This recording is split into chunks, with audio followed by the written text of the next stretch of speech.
Why is it that some of us do evil and some of us do good? Because some of us do the untutored parts. Some of us do the tutored parts. In other words, we understand what truth is. We've seen it. We've seen the beauty of it. That there's a beauty in helping people. There's a beauty in kindness. There's a beauty in love. There's a beauty in love and acceptance. And yet we realize there's an ugliness in the other parts of it. That means having to accept both of these parts of us. Because as soon as you ignore one, that's the one that tends to overtake. As soon as you focus on the one and you cultivate like a garden, where you water the positive parts of our nature to overcome the worser parts of our nature. That's what separates us from everything else. Dogs just have a nature. Humans have a complex nature that can be reasoned out and made better. And so that might be something that would tell us why it is that something like slavery or murder and genocide are actually bad. Because there's something unique and special about us as humans, and therefore something unique and special about every single one of us. That's why I don't trust people who come along and just say, humans. Yeah, there's a group of us, but to pretend like if one human at one time did something, that means that all humans are guilty of it, shut up. Those are people who are trying really hard to make you feel bad so they can control you. You notice how they always exclude themselves from that equation. We can be better. We can also be worse, and even we can be worse than our nature demands us to be. We can make ourselves even worse. That's why you should always be careful. Never ask that question. Man, can things get any worse? Yes. I know one dumb son of a bitch who can always make things worse. And I don't even have to try. I just have to show up. I can make things worse. Or even a person, even one person who's perfect. I don't know, maybe that's the ones you should rally behind and follow. They come around like once in a universe.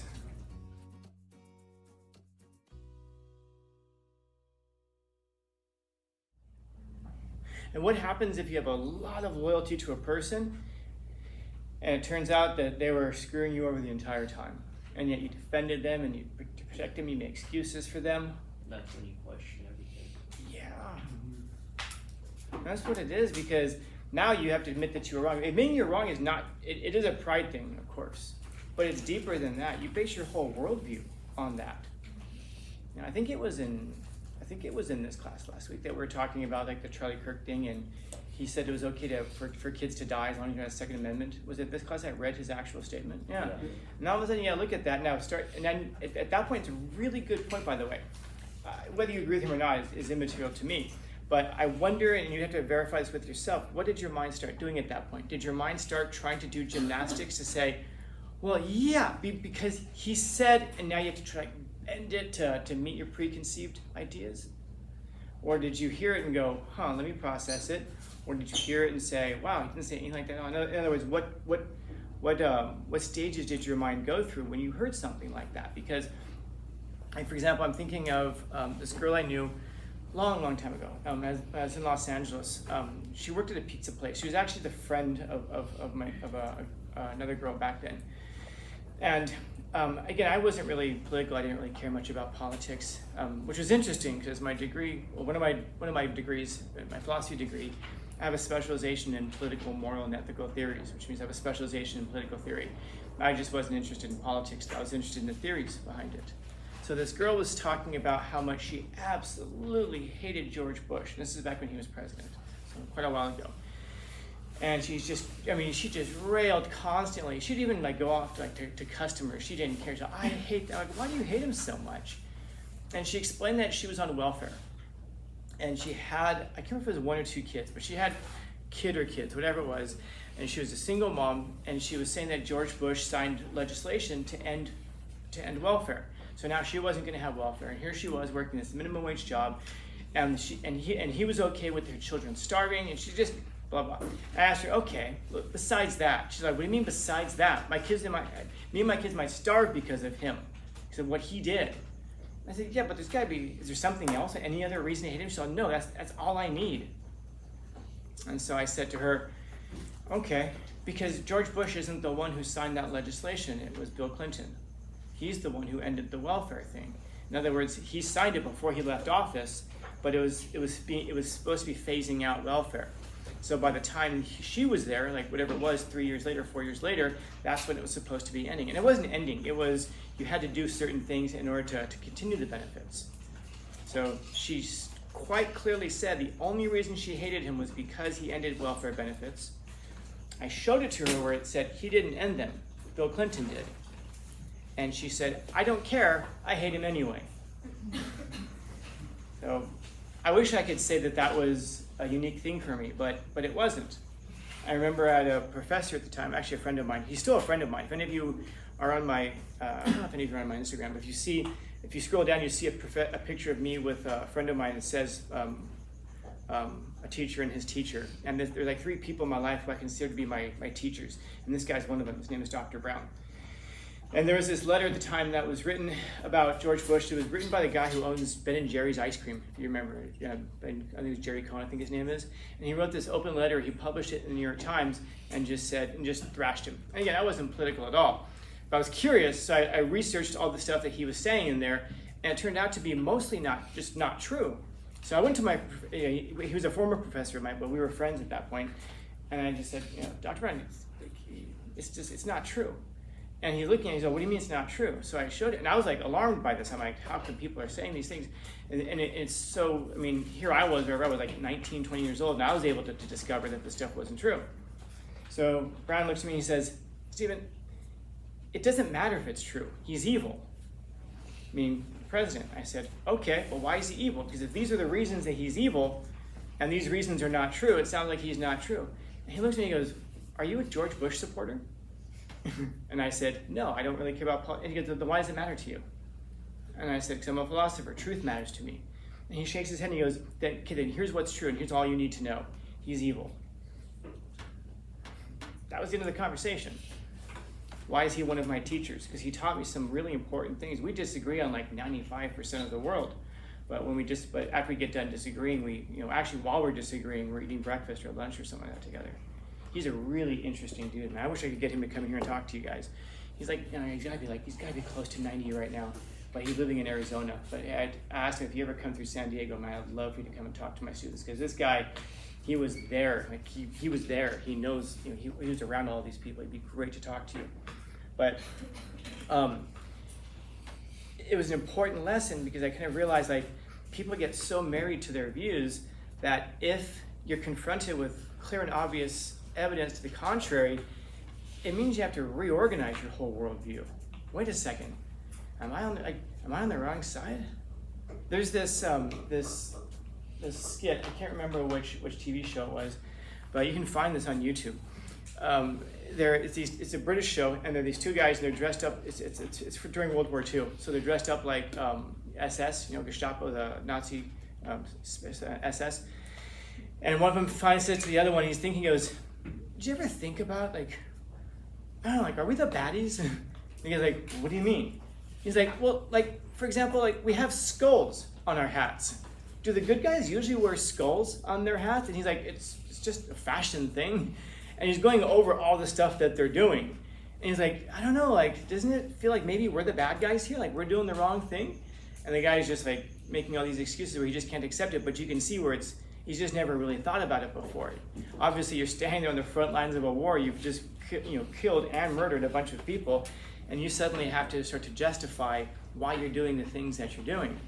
Now, of course, hopefully none of us have committed war crimes in here, so it isn't quite that serious.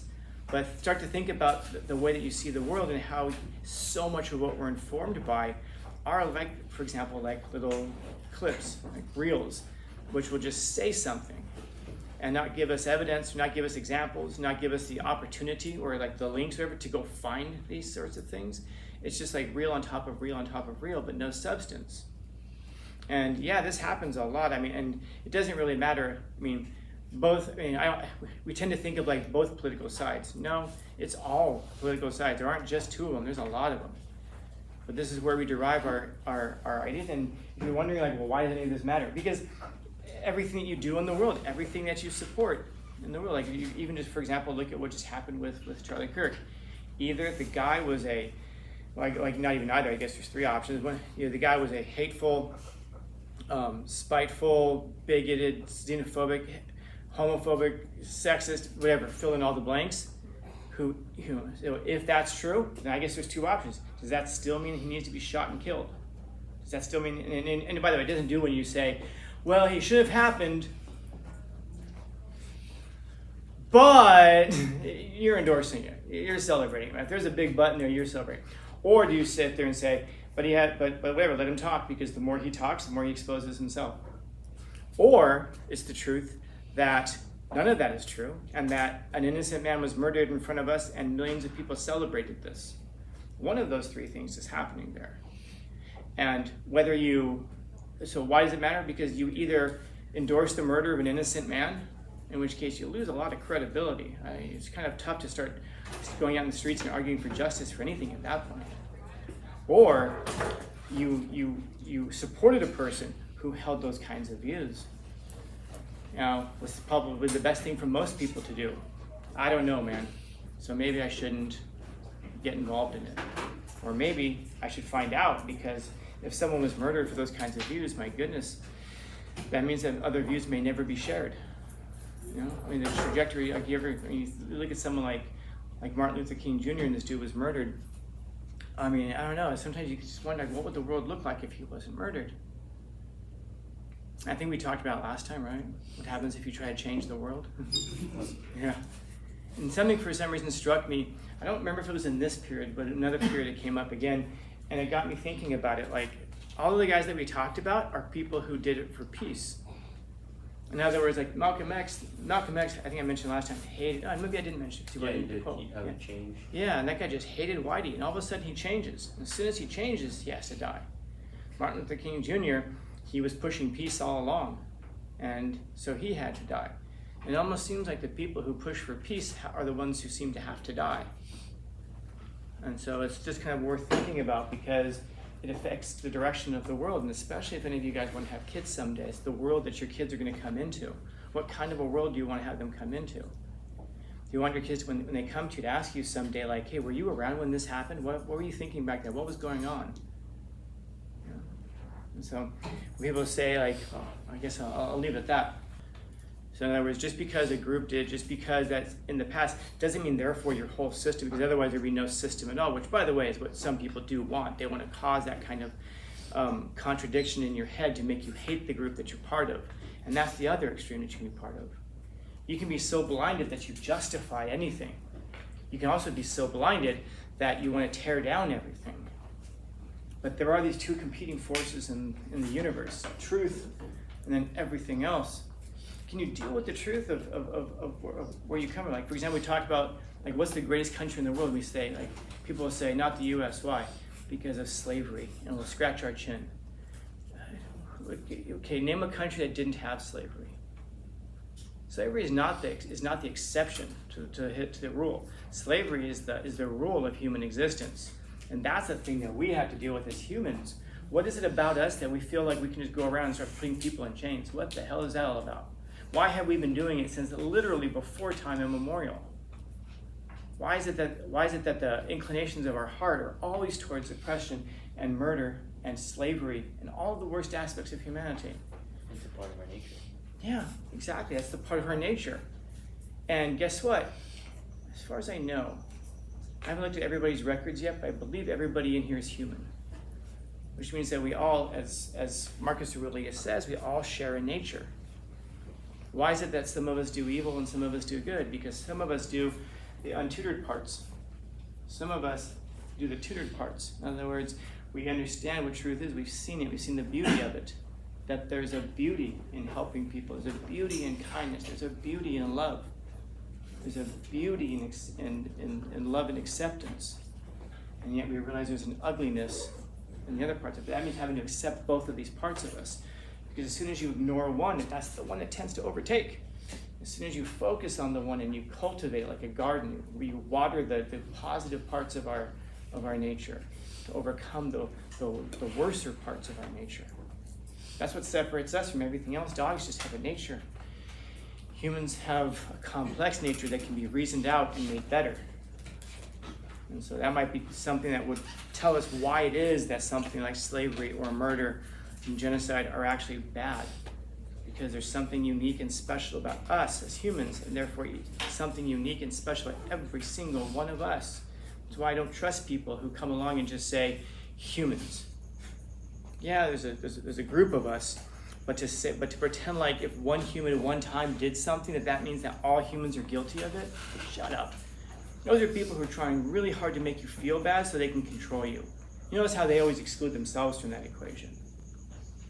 But yeah, we can be better. We can also be worse, and even we can be worse than our nature demands us to be. We can make ourselves even worse. That's why you should always be careful. Never ask that question. Man, can things get any worse? Yes. I know one dumb son of a bitch who can always make things worse. And I don't even have to try. I just have to show up. I can make things worse. I wonder if anybody else is like that too. You realize that about yourself, that you have a tendency to sometimes make things worse. So don't be so blind with patriotism that no matter what I do, no matter what my country does, no matter what my family does, no matter what my friends do, no matter what my religions do, that it's always right. Also, don't assume that just because that it's always wrong either. There's good and evil everywhere in the world. It's in the heart of every single human being. And so if you find something that you find a country or a people or even a person, even one person who's perfect, maybe that's the ones you should rally behind and follow. They come around like once in a universe. Yeah, well, we already killed that. Yeah. Oh well. Questions, comments, concerns, complaints, criticisms, critiques? Yeah.